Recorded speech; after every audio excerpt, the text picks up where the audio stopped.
రోజు రోజుకి మరీ డార్క్ అయిపోయి మరీ మర్డర్లు, యాక్సిడెంట్లు, డెత్లు లాంటివన్నీ హెడ్లైన్స్ లో కనిపించేస్తుంటే మనం ఒక సైడ్ నుంచి పిల్లల్ని రోజు పేపర్ చదువు అంటావు, సో అయితే ఇలా అయిపోతాయి. ఆ సెన్సిటివిటీ అనేది రోజు రోజుకు తగ్గిపోతుందేమో అనిపిస్తుంటుంది.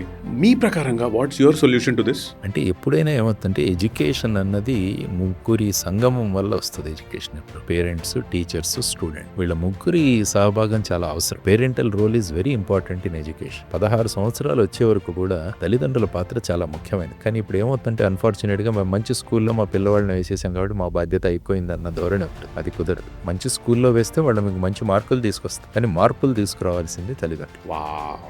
కాబట్టి ఈ రెండు కూడా సమపాళ్లలో నడిస్తేనే ఆ వ్యక్తి రేపు సమాజానికి ఉపయోగపడేలాగా అవుతాయి. ఈ మార్పులు లేకుండా ఉత్తగా మార్కులు అంటే ఒసామా బిన్ లాడెన్ కూడా ఇంజనీర్, మరి వెళ్ళి ట్విన్ టవర్స్ను కొట్టాడు. అంటే అతను కేవలం ఎడ్యుకేషన్, సాక్షరత. He was literate, he was not educated. అందుకనే సాక్షర అనే పదాన్ని తిప్పి రాస్తే రాక్షస అవుతుంది.